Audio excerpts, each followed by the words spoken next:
حسین نہنگ قلزم وغا امیر لشکر حسین خدنگ ترکش خزا امیر لشکر حسین برنگ شاہ لافتہ امیر لشکر حسین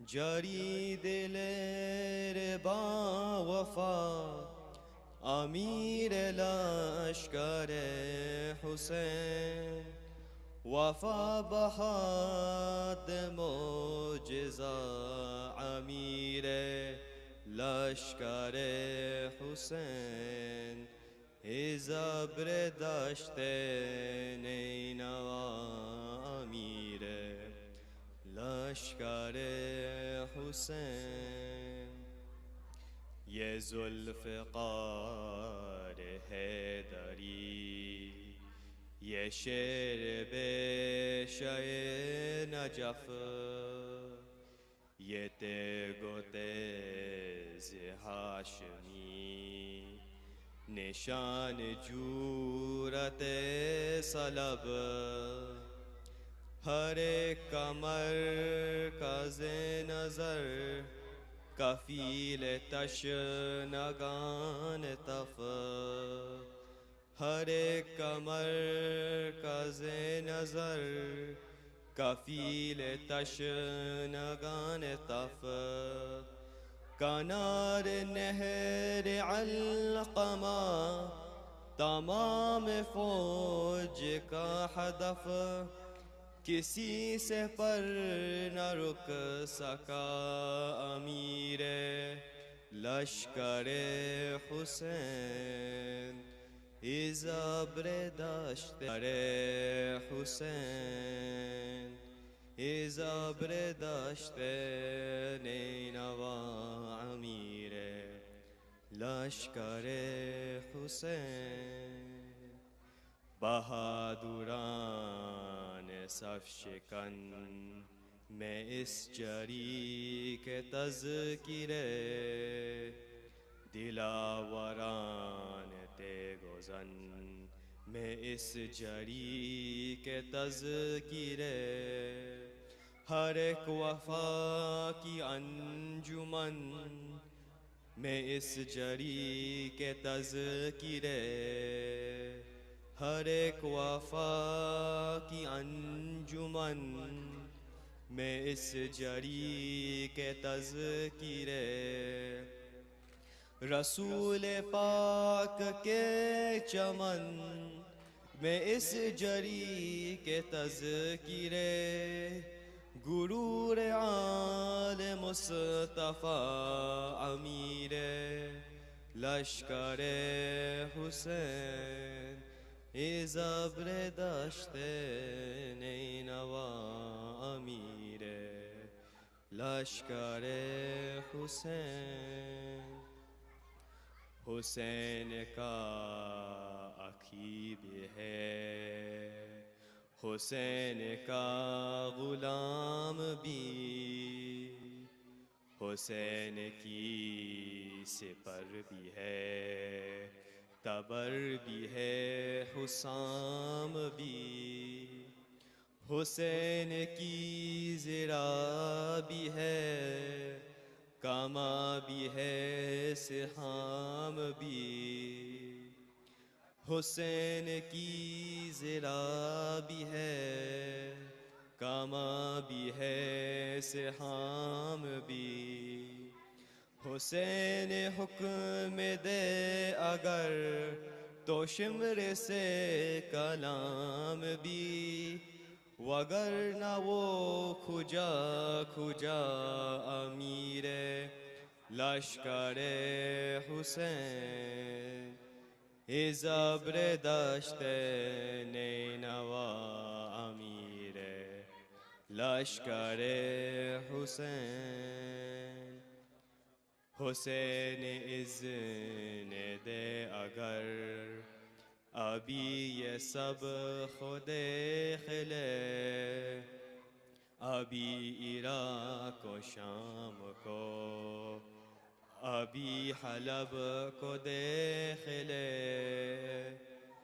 ابھی یہ کوفیان بے ادب کو دیکھ لے ابھی یہ کوفیان بے ادب کو دیکھ لے مقابلے جو آ پڑے تو کل عرب کو دیکھ لے مثال شاہدہ فتح امیر لشکر حسین زبر دشت نینوا امیر لشکر حسین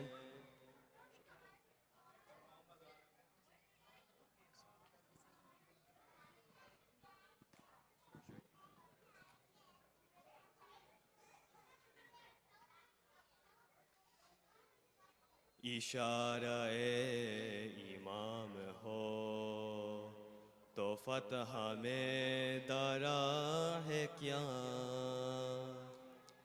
اشارہ امام ہو تو فتح میں درا ہے کیا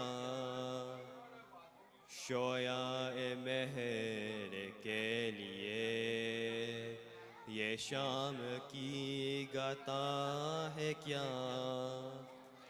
فرات تک نہ جانے دے کسی میں حوصلہ ہے کیا فرات تک نہ جانے دے کسی میں حوصلہ ہے کیا علی کا شیر کے لیے یہ جنگ کربلا ہے کیا اولت تخت شام کا امیر لشکر حسین زبر دشت نینوا امیر لشکر حسین یزید بدن حادثے سکون ذات چھین لے محافظین نہر سے حق حیات چھین لے جو مرضی حسین ہو ابھی فرات چھین لے جو مرضی حسین ہو ابھی فرات چھین لے فرات کیا ہے یہ وہ ہے کہ کائنات چھین لے بڑا بلند حوصلہ امیر لشکر حسین زبر دشت نینوا امیر لشکر حسین پر محمد وآل محمد صلوات اللہم صلی علی محمد وآل محمد. Please welcome Shaykh Abu Sumayya with a loud salawat. Allahumma salli ala Muhammad wa ali Muhammad.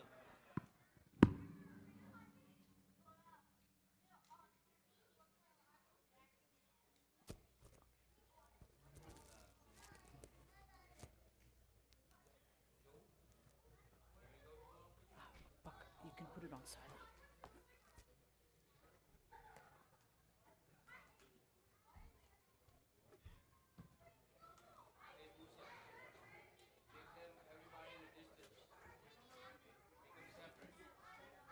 صلوا على محمد وآل محمد.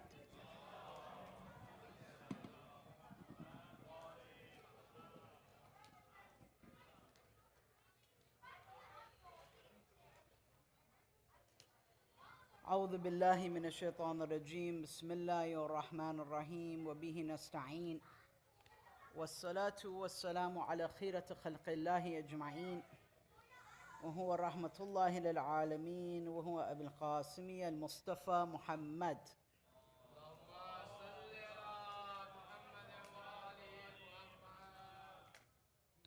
والصلاة والسلام على أهل بيته الميامين المهديين المعصومين المظلومين ولعنة الله دائمة على أعدائهم أجمعين من يومنا هذا إلى قيام يوم الدين أما بعد فقال الله تعالى في كتابه الكريم أعوذ بالله من الشيطان الرجيم بسم الله الرحمن الرحيم والمؤمنون والمؤمنات بعضهم أولياء بعض يأمرون بالمعروف وينهون عن المنكر ويقيمون الصلاة ويؤتون الزكاة ويطيعون الله ورسوله أولئك سيرحمهم الله إن الله عزيز حكيم صلوا على محمد وآل محمد.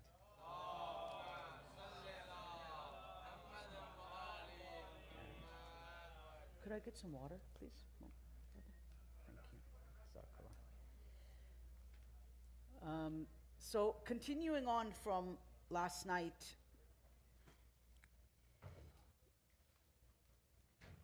I wanted to recap the three principles, and we're going to go into the other two tonight, because obviously, you know, I presented a lot of challenges, and we're going to continue with some of those challenges, certainly, which I think are also important and interesting to explore. Sallu ala Muhammad wa ali Muhammad.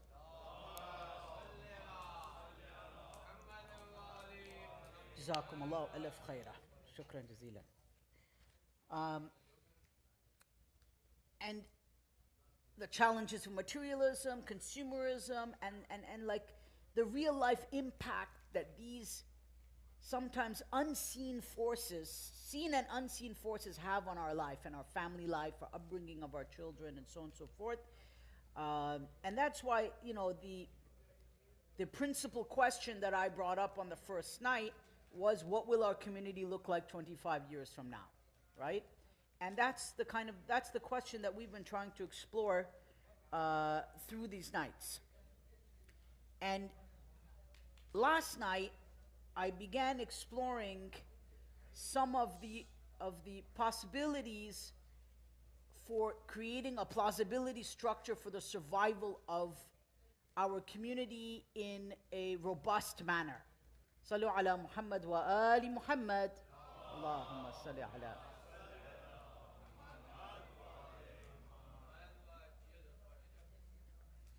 And the answer to that was divided up into three parts, okay? Part number one was a place of worship, and what does that place of worship look like? And what will it look like in the future? Right? If the mu'mineen don't mind, you know, in the adab of the majlis, I mean, if they don't mind, they could chat somewhere else, if they don't mind. I would highly appreciate that, please. Thank you. In the majlis of Abu Abdullah. Thank you. So, the first principle that we were discussing was that of the masjid. What does the masjid look like? What will it look like in the future? Who is it serving? What is its demographic? Right? And these are all very important questions that we have to ask. Right? And the delivery of our material, the kind of material that we are bringing, the structure of our programs, do they meet the goals that we want to achieve? Not meet the needs. It's not a vending machine and we get a chocolate bar out of what we want. No. Do they meet the goals? I'm not saying needs. You see, I'm not saying needs. When we say meet the needs, it means everyone comes like this is a supermarket. No, it's not a supermarket. The goal is closeness to Allah, finding meaning in our life, trying to make sense of the chaos of the world in which we are living in, where one day peace, one day war. What is going on, right? Like, people are confused. There's no doubt about that. You know, we have so much suffering going on in the world right now that I know my own daughter, who's 10 years old, is day to day trying to make sense of this. She's asking me, Baba, why is there so much suffering? Why are people hurting so much? Who is responsible for this? Why are millions of children starving when the countries surrounding that country are some of the richest nations on earth? My daughter, who's 10 years old, is asking me these questions. Her friends are asking me these questions. Are we answering them? Are we engaging with some of these issues about the root problems of why these things occur? And that's what I've been discussing. This whole idea of the American dream, this whole idea of consumerism, this whole idea of the pursuit of happiness, it's all a lie. Well, American dream in how it's presented through marketing. The real concept that Martin Luther King and other people had a dream, that's different. And I said that there are positive aspects of that can be embraced, that are very in line with, you know, an Islamic, Christian, and even to an extent a Jewish ethos. But as it's sold to people, the result is that people suffer in this world. The suffering is of two types in this world. Pay attention, mu'mineen, because this is an important point, mu'mineen, mu'minat. The suffering is of two types in this world, two types. We have the raw physical suffering, the loss of life, property, which is all over the world right now. Sudan, in the Middle East, all over the world. Millions of people are starving. Tens of thousands dying. Tens of thousands of children maimed. Tens of thousands of orphans. That is a physical kind of suffering, and that is very real. And that's also a product of this rampant, rabid capitalistic culture. Right? Because there are people making money off of this, are obviously certain companies and so on and so forth, and there's reasons for all of this. So that's connected to everything I've talked about. It's not disconnected, my dear young brothers. If you're thinking why there's suffering in the world, go back to the first 4 or 5 nights. That's the reason. The only reason, that's one of the reasons. And I've not singled out or left Muslims out of this. I said Muslims have perhaps a biggest responsibility in all of this. It's not about Muslims versus non-Muslims. But the second kind of suffering that I've been pointing out from night to night is the suffering of our hearts, of an empty heart, of an empty soul, of an empty family and an empty life that has no purpose. It has no meaning. And our marriages are breaking apart day after day after day. Maybe not in this community because it's a relatively homogenous community, but in the broader Shia community, we're running at divorce rates in certain communities at 50% right now.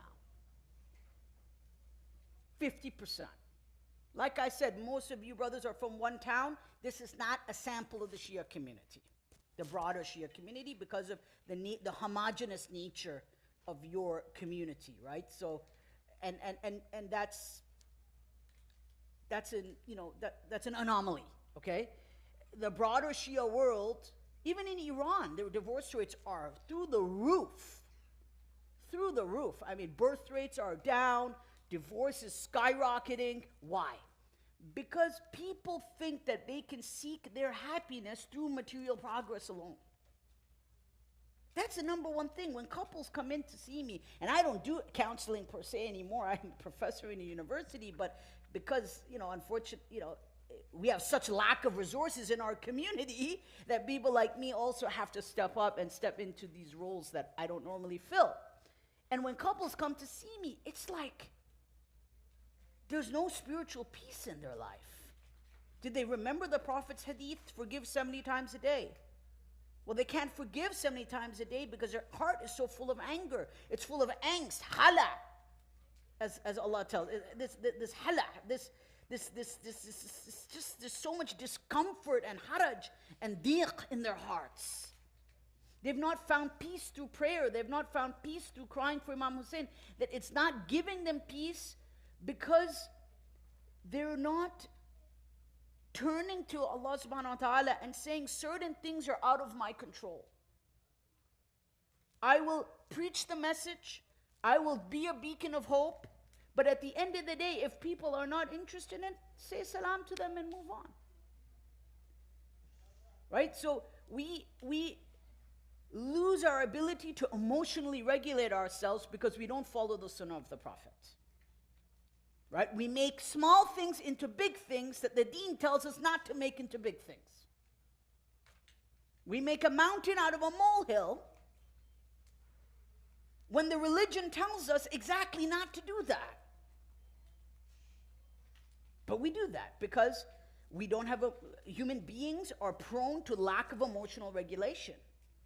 But our deen teaches us to have that. But when we're bombarded by these celebrity images and celebrity bodies and celebrity chaos and fitna and this and that, day in and day out, it begins to warp our imagination.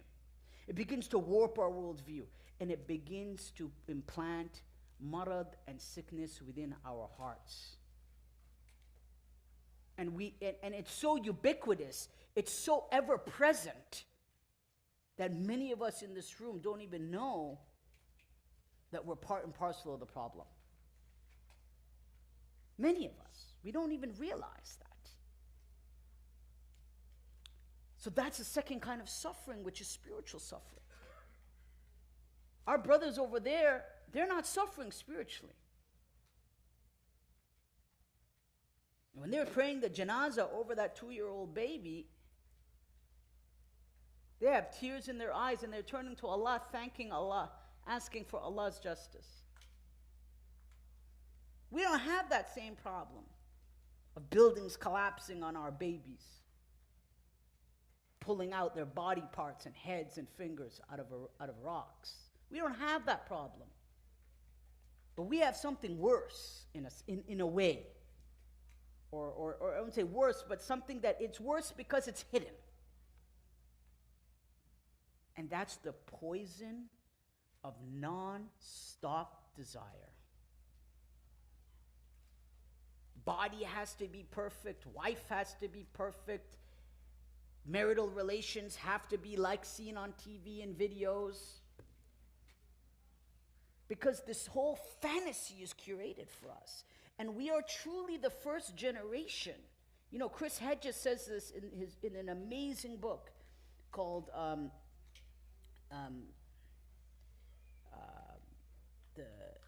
The Illusion. It starts with the word illusion by Chris Hedges. It's an amazing book by the New York Times journalist who then left the New York Times because he protested against the Iraq War. And then he was kicked out of the New York Times because he pushed against the run-up to the war. Hedges says, we are the first generation in history that the large proportion of our life will be lived in an entire fantasy. It's an illusion. Bollywood movie, illusions. It's all illusions, right? It's all illusions. And we're one of the first generations that will spend more of our waking hours and our sleep and our dream, let us say, time, in an illusion than in a real state. Because we're consuming that falseness. So this is the second kind of suffering that I've been trying to point out through the nights.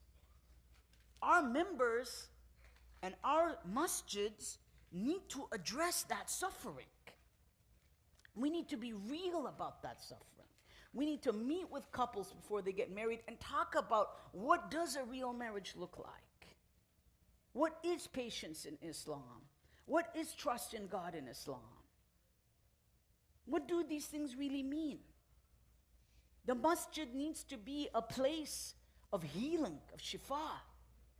And it is, inshallah, so we have to double down on those efforts and we have to diversify those efforts and expand those efforts and have targeted, goal-oriented programming, not needs-oriented. Because, I mean, people tomorrow, I mean, like I said, this is not a cafe that we're running, right? Goal-oriented. If we want to see the survival, and I began with this verse from Surah Tawbah 71, that the believing men and the believing women, ba'duhum awliya'u ba'd. It's such a beautiful verse because it describes the community. It says the believing men and the believing women are awliya to each other, meaning that they are most intimate and best friends. This is an ayah about marriage and an ayah about the family and community. So that's the relationship between the believers. Awliya. بَعْضُهُمْ أَوْلِيَاءُ بَعْضٍ يَأْمُرُونَ بِالْمَعْرُوفِ. And the first thing that they do as a community is we all know this, right? That they order what is good and prevent what is evil. But my point is that the means by which we do that will have to change according to the demographic needs of our community. As our demographics change, the way we go about in doing these things will have to change. And if it doesn't, we will not survive. That is the lesson of most religious traditions. Not changing the religion to meet the needs, but changing the methods by which we try to meet those very same goals. وَيُقِيمُونَ الصَّلَاةِ. And they establish prayer. This is something that will never change. وَيُؤْتُونَ الزَّكَاةِ. And they give in charity. This is something that does not change. وَيُطِيعُونَ اللَّهَ وَرَسُولَهُ. And they obey Allah and His Messenger. This is like the constitution for a community in Surah Tawbah, ayah 71. وَيُطِيعُونَ اللَّهَ وَرَسُولَهُ. And they obey Allah and His Messenger. أُولَٰئِكَ سَيَرْحَمُهُمُ اللَّهُ. These are those whom Allah will have His mercy upon. إِنَّ اللَّهَ عَزِيزٌ حَكِيمٌ. And Allah is mighty and wise, almighty and wise. So, we have to ask ourselves, what do we have to do for the second and third generation of Shia Muslims? What do they need in order to have a viable spiritual life? And I want to caution us with something else here.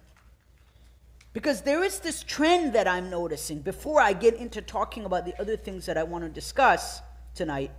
There is a trend here that I see from time to time where people say, for example, on Laylatul Qadr, just be with Allah with your heart. Allah, it doesn't, these rituals or amal, Quran, just use your heart. Just be a good person. That matters more. And these old people or these elderly generation, they're going to do these things, it doesn't matter to you. That is complete nonsense. These are narrations, like of putting the Quran on our head and so on and so forth. These are narrations from the Ahlul Bayt. Narrations from the Ahlul Bayt are sacred. They are spiritual food for our soul. They are tawfiq min Rabbil Alameen. They are the good fortune that come from Allah subhanahu wa ta'ala. So we cannot afford to say that these things don't matter. There's a difference between certain things that our community does, like, I don't know, I've seen things like with, I don't know why Kir is in the front and stuff, and I don't know what that has to do with anything, but those are cultural things. They have nothing to do with religion. There are certain things that people do that are purely cultural. They have no foundation in hadith. There is no foundation in our narrations for these things. But these a'mal are founded in our narrations. And they are important because they are a part of our connection with Allah. Our connection with Allah is not simply on the basis of going to a yoga session or meeting our counselor or something or whatever and talking about our feelings. It doesn't work that way. There are practical things that we must do because everything we do on the outside also affects the inside.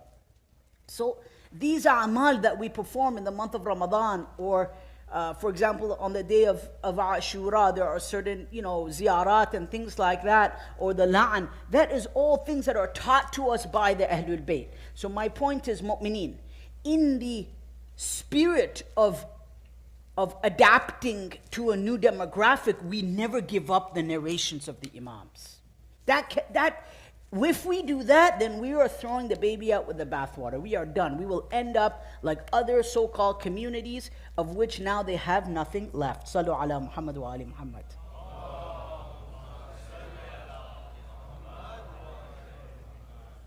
So a social conscience is not a replacement for the love of God. This is another issue. A social conscience is not a replacement for the love of God. What do I mean here? A lot of people think that, I don't attend Muharram, I don't attend Majalis, but hey, I'm on the front line for the fight of justice.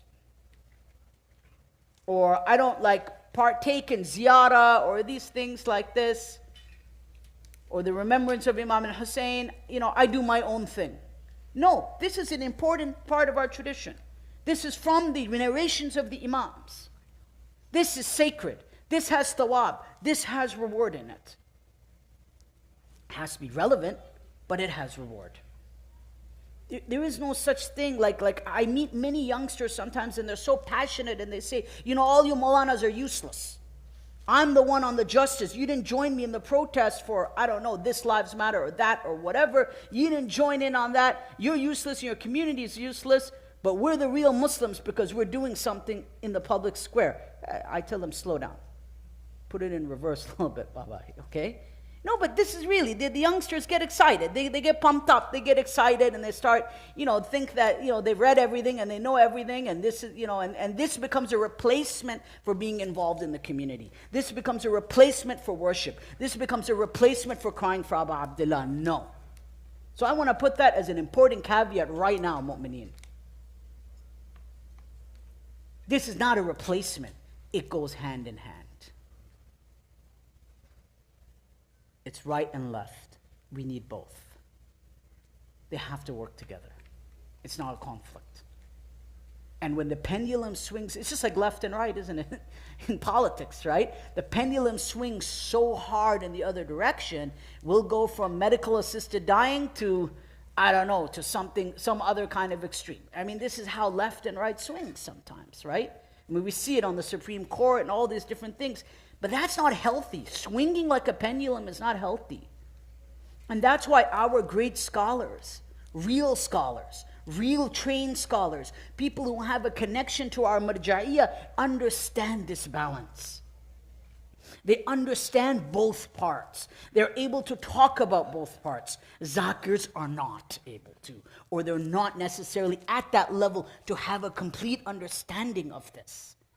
Their role is the remembrance of Abu Abdullah, to bring people, to present certain kind of information. But this more looking at horizons and overall mission and where we're heading, this is not necessarily the role of Zakirs, and it should not be put in their hands, nor do I think Zakirin want that role. It's not appropriate. And another important point that I must mention here. And this is something very interesting that Guy Eaton says. He's a scholar who converted to Islam, I think in the 1950s. He says something so interesting. He says that so many ruins bear witness to good intentions which went astray. Good intentions unenlightened by any glimmer of wisdom. To bring religion to the people is a fine and necessary undertaking, but this is not a situation in which the proposed end can be said to justify the means. What is he saying? He's saying that what happened in other contexts, like Christian contexts, is because they were so desperate to bring the youngsters in, they kept reducing the price of admission. Oh, you don't need to do this, you don't need to do this, eventually nothing. Nothing is left. And they still don't come. He said this in the 50s, 60s. Everything he has said has come true. It's come true. We don't cheapen their narrations of Ahlul Bayt. We don't discard them. But we reimagine how we implement them in our lives. How we are inspired by them in our daily lives. That we do. But we don't discard them. We have to be people that are attached to the kalam of Ahlul Bayt, because if we are not attached to the kalam of Ahlul Bayt, then we lose that sense of attachment to them in a spiritual sense. For example, if mu'mineen here read, let's say 1, 2, or 3 hadith every single day, you will see, oh my dear youth, my dear shabab, my dear children, you will see a difference in your life, I promise you. Every single day, read a hadith. You can go to Al-Islam, get Mizan al-Hikmah. There's so many books, so many. There's no shortage. MashaAllah, we have more resources than ever in our community, globally. You will see the difference. Sallu ala Muhammad wa ali Muhammad.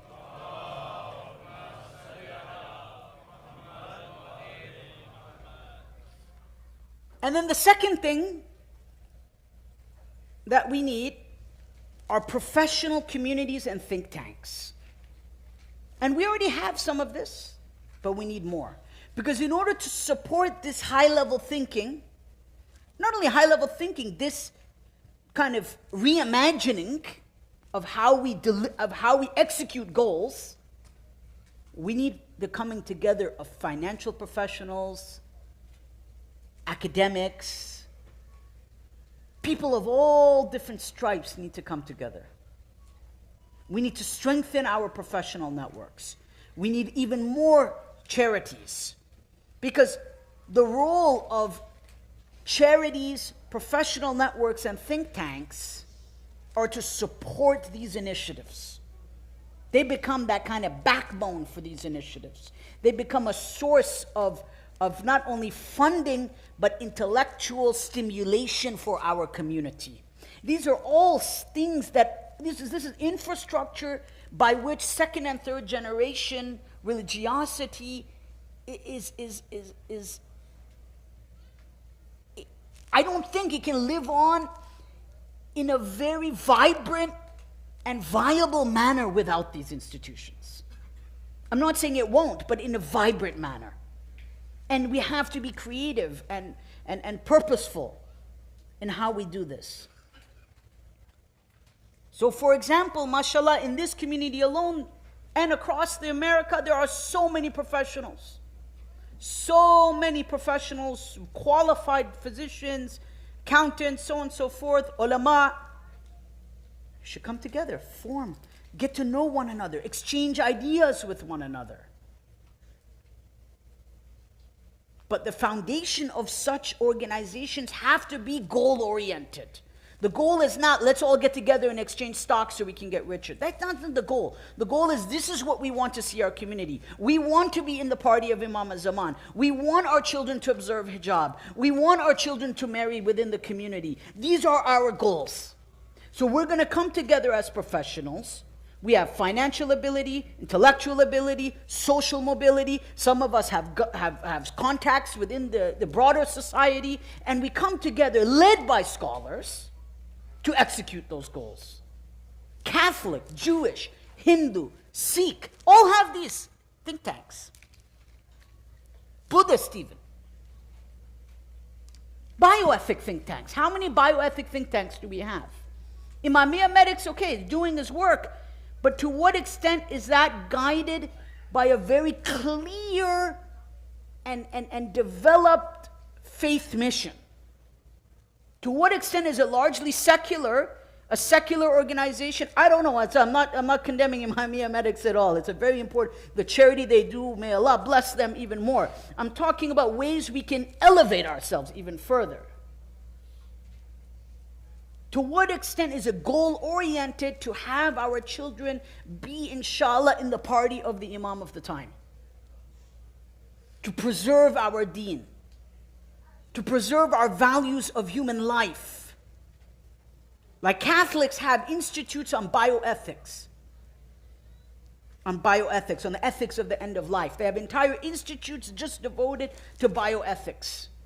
I work with them at the University of Toronto. The institute that I run is housed in the University of Toronto, and I work with these colleagues, and I'm blown away every day by the kind of resources that they put into only in issues of end-of-life care.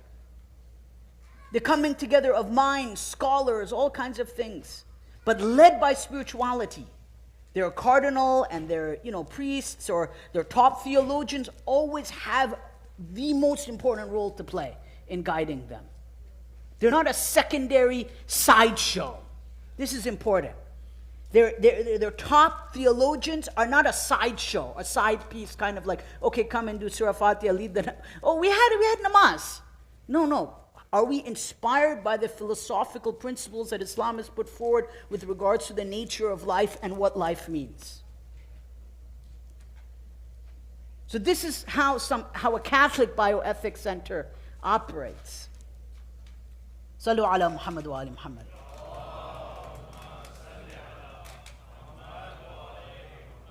So these are institutions that we need to strengthen. I'm not saying that they don't have, like mashallah, like I said, Imamiya medics doing great work, their international work they're doing for the Shia community, amazing.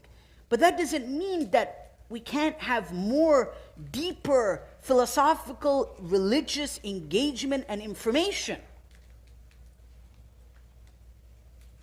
A network in itself is not strong if it's not guided by a North Star, by a deeply informed spiritual and theological compass.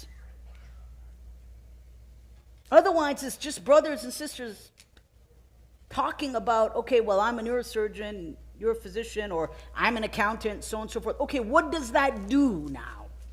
What is the end result for the soul? Otherwise, how is it different than Rotary Club? Or there's so many of these organizations, Rotary Club, Freemasons, I don't know. There's so many things out there. I'm not comparing it. I'm just saying these are these private clubs, right? That's not what we're aiming at. We're aiming at something to prepare for the coming of the Imam, to try to help all these souls, all these confused, at times confused brothers and sisters that are facing unprecedented doubts, unprecedented times, where human life itself is being devalued. And one other point I have to make on this. So we're talking about the institutions that we need to support these places of worship and the minds and hearts that are shaped within these places of worship. A part of that, obviously, is having research institutes that are devoted to the high level and graduate study and research of Islam, of which, alhamdulillah, I'm proud to say, or thank Allah that I run one at the University of Toronto. There are others as well, right? But we need to be at the cutting edge of all fields, not only the physical sciences, not only economics. We need to be at the cutting edge of theology, not in terms of changing theology, but in terms of understanding it, and putting it into a language, an English language that can communicate the values of Shia Islam in the 21st century. But it has to start at a very prime and high scientific level. Otherwise, nobody takes it seriously. Nobody will take it seriously. It has to be done at that level. It has to be done at that professional level. And every community has it. Jewish community, Catholic community, Ismaili community, Sikh community. Every community has invested tens of millions of dollars, if not in some cases 100 million pounds in endowment, just for academic research on Ismaili thought. 100 million pounds in investment. Why? Because they want to safeguard the future. Do you think they're good at wasting money? I don't think so. They don't see it as a nice to have. They see it as survival. They see it as the very survival of second, third, and fourth generation will rely on an articulate, deeper, not deeper, but an understanding of religion that also meets the highest standards of the academic world. Because that's the currency and the language that is accepted and kind of taken seriously in this part of the world.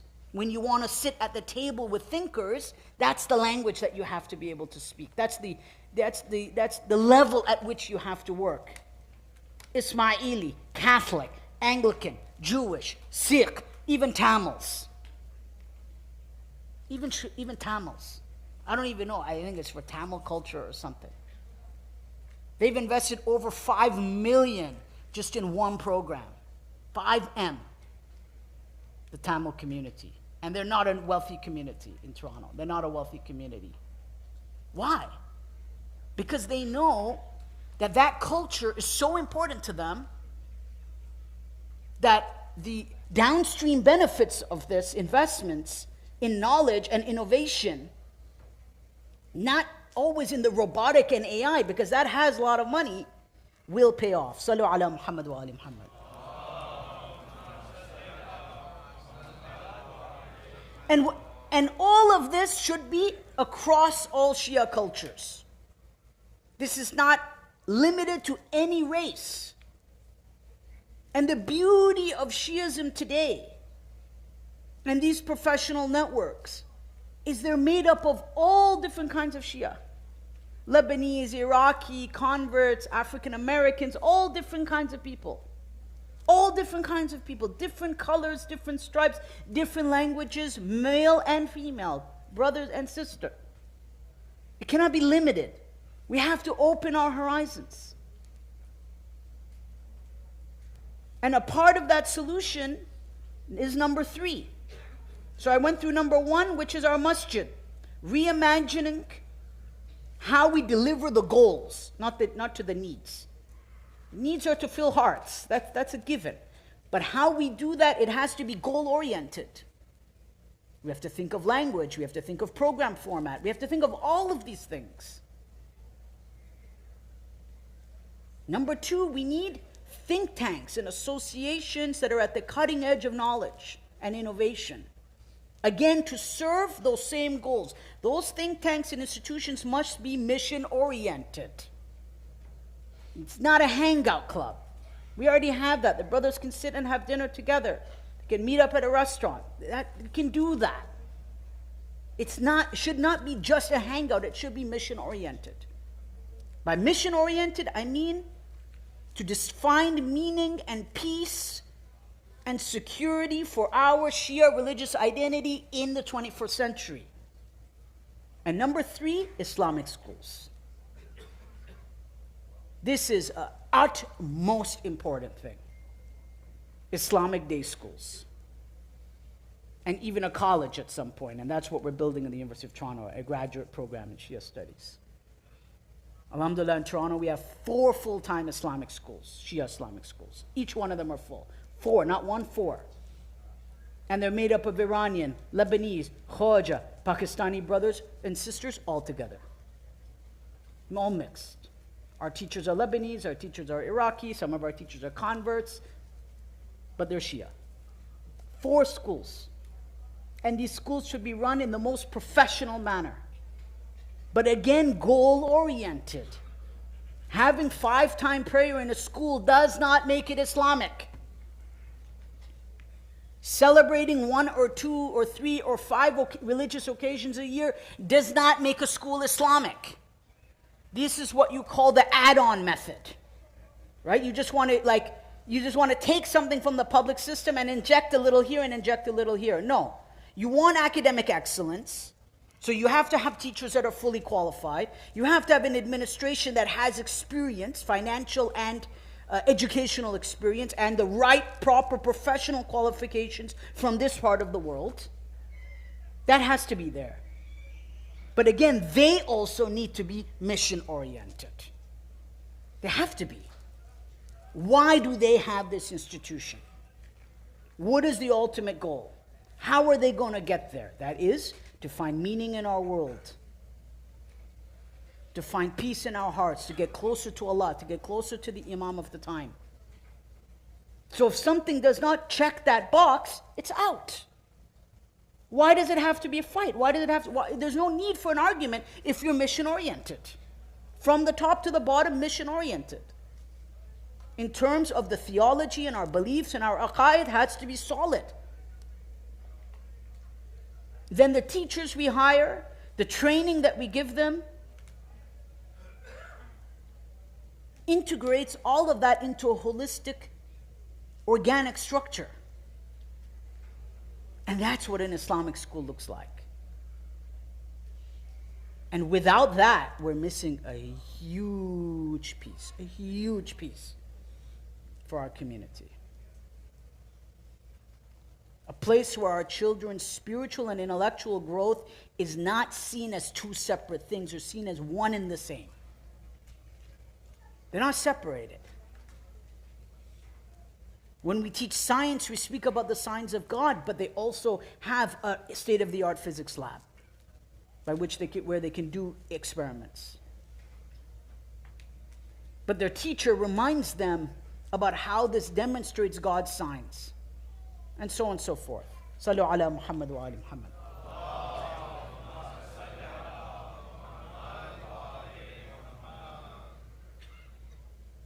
So my point is, we need these institutions. These are practical things that we can do. So we don't have to be depressed and just say, oh my God, I'm going to throw in the towel, man. There's just too many challenges. I can't do anything. We can't do anything. But each and every one of you tonight can be a part of the solution, not the problem. How? Each and every one of you brothers can be a part of the solution. How? Instead of complaining, volunteer. Give your time to your community. Give your time to your Islamic school. Give your time to these sorts of causes for supporting that spiritual, dignified life for the sake of Allah. How many times I meet brothers, they have a laundry list of complaints about masjid, mimbar, maulana, it goes on. They sit for an hour, I can barely even get one piece of ghost masak after the madlis and everything, imagine. So, and I turned to the brother and I said, like, have you like volunteered or anything? Or you just coming just to release? You just want to vent, you just want to kind of vomit out all your anger, you know? I said, okay, fine. But what do you do on a day-to-day basis or weekly basis to become a part of the solution? Giving money, yes.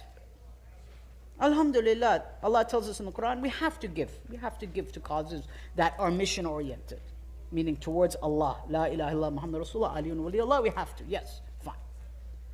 But that's not enough. We have to give our time. That's what Allah wants. That's what Imam is waiting for us to see, that we actualize His word. وَاعْتَصِمُوا بِحَبْلِ اللَّهِ جَمِيعًا وَلَا تَفَرَّقُوا. Unite upon the rope of Allah and don't separate from one another. How can we unite with each other if we're not giving our time for one another? We have to be there for one another.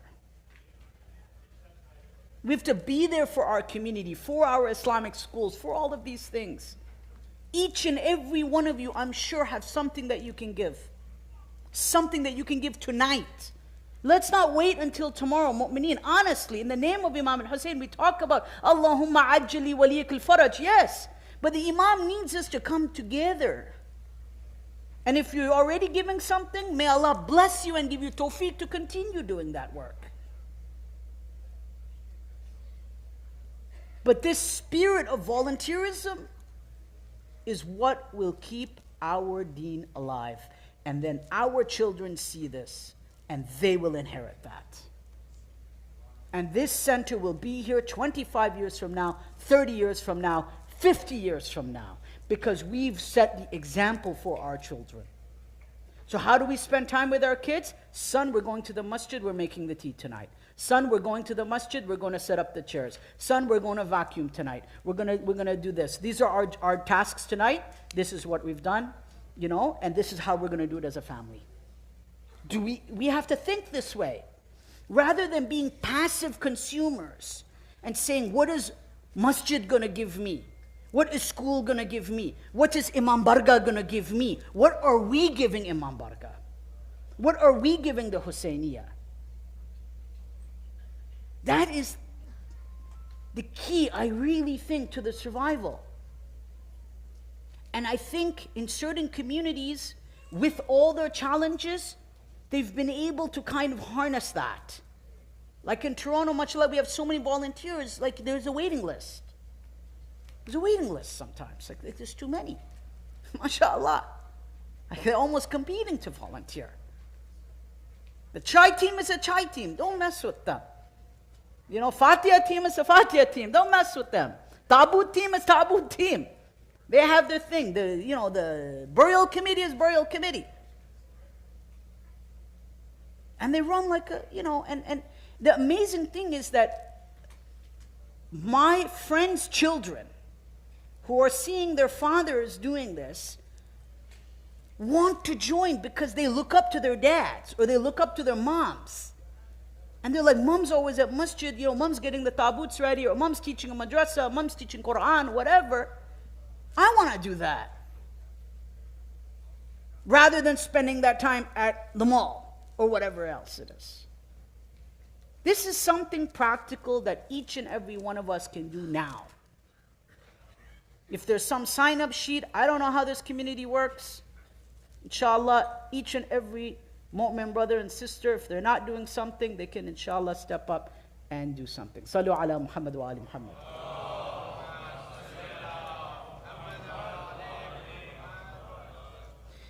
And of course, the greatest sacrifice, mu'mineen and mu'minat, of which no one is being asked to and no one is even discussing, but we're commemorating it, is shahada. That is the greatest sacrifice. That is the greatest sacrifice that someone could give.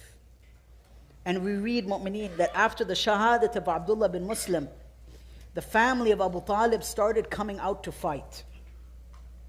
And they were all surrounded. And they were in battle. And some of the narrations tell us they fought very hard. So now we're entering the nights where we're going to start looking at the martyrdom of the descendants of the Prophet, of Banu Hashim, of the Alawis. يُقَاتِلُونَ أَشَدُّ الْقِتَالِ. So before Qasim, did you know that Abdullah al-Akbar died? Al-Hasan bin Hassan died. There were many shuhada from Ahlul Bayt or from Banu Hashim before Qasim, Hazrat Qasim. And each of them have a story. Inshallah, on the day of Ashura, I will recite that. We'll have much more time, and I'll go through the Maktal for almost 1 hour, reading through the English narrations about the martyrdom of Ahlul Bayt. But now this young boy turns to his uncle, the very uncle that swore to protect him, the very uncle that cared for Qasim alayhi salam. And the boy turns to the uncle. And he says that my uncle will not be killed while I'm holding a sword. Look at that allegiance. لا يقتل عمي وأنا أحمل السيف. My uncle will not be killed while I am holding a sword. And he was maybe 13, 14, we're not sure, but he was a young teenager. Look at this courage to stand up for what is right. He saw his uncle was all alone. And he kept asking him for permission to fight. He kept asking Imam al-Hussein for permission to fight, and Imam al-Hussein kept denying him because Qasim, I truly believe, mu'mineen, was something profoundly special to Imam al-Hussein. I would go so far to maybe even say that the gham that Imam al-Hussein, at least from what we read from his expressions and things, of Qasim's death was almost equal to Ali Akbar's. Like it affected him to that extent, like his own son, Ali Akbar. And he kept asking him to fight.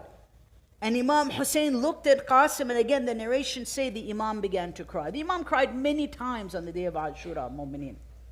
The Imam looks at Qasim and he begins to cry, alayhi salam. But he had no choice but to allow Qasim to fight. We read in the narrations that this was a point where many people had already died. Many of Qasim's own relatives and brothers had already died. Because to allow, this amanat from Imam Hassan, this 13, 14-year-old boy to go to fight was a very, very tall order for Imam al-Hussein. To such an extent that we read, mu'mineen, that when the two of them began to hug, they fainted out of tears. Can you imagine the scene of Imam al-Hussein hugging Qasim, Qasim hugging Imam al-Hussein, and they faint out of tears? I don't believe Imam al-Hussein cried in this way for anyone else before going out to battle. Fainting from his tears. Qasim begins to kiss the hands and the feet of Imam al-Hussein. يُقَبِّلُ يَدَيْهِ وَرِجْلَيْهِ. He begins to kiss his hands and his feet, and he kissed his uncle and he went out into battle. The narrations state that as he went out into battle, he began reciting poetry.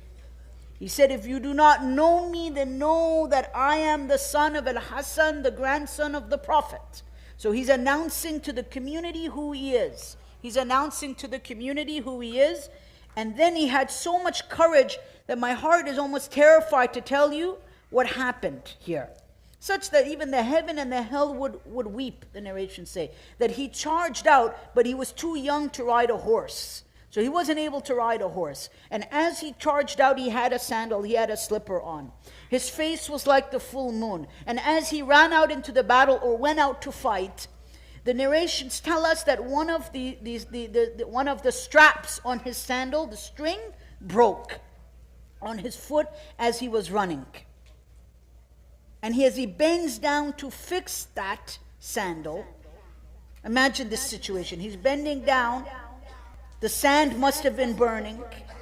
And Umar bin Sa'id now in the feet saw Qasim occupied with this sandal.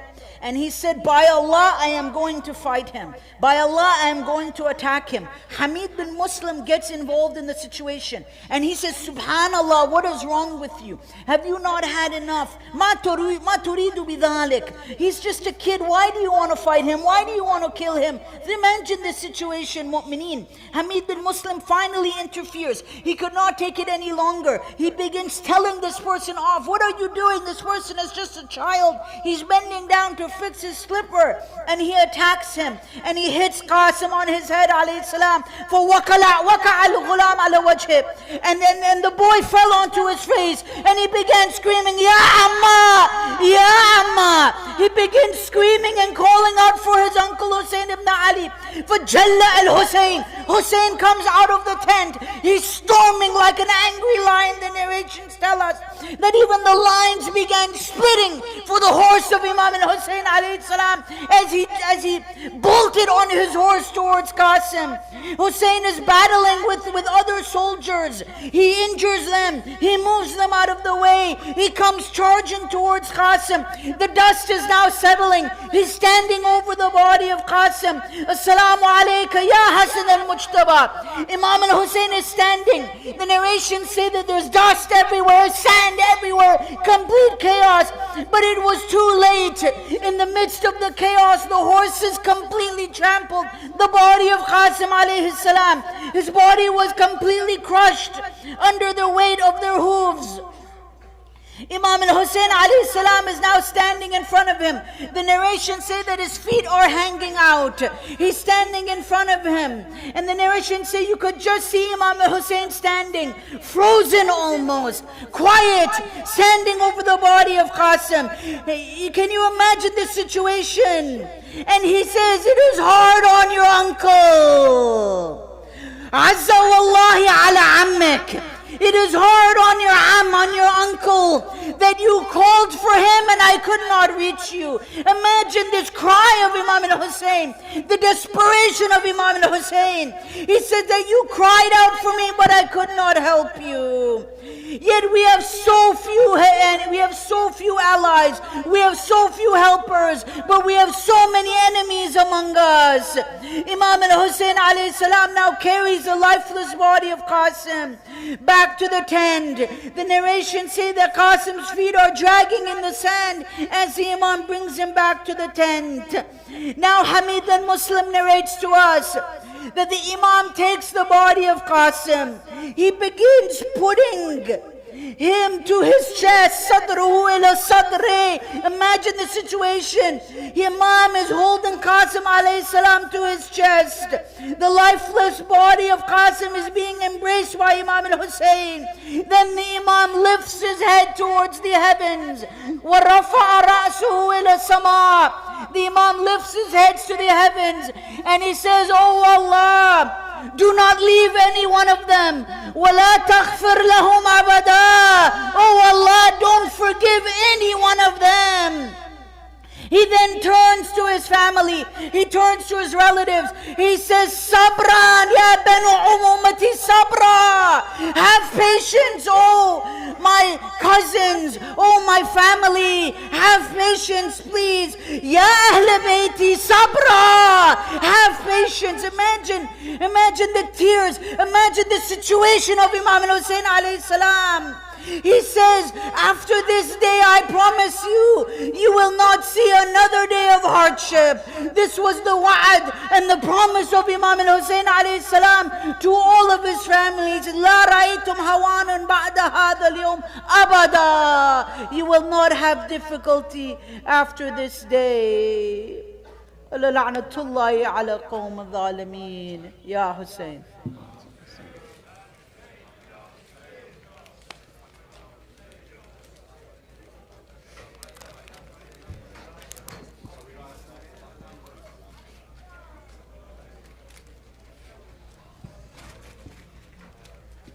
السلام عليك يا رسول الله.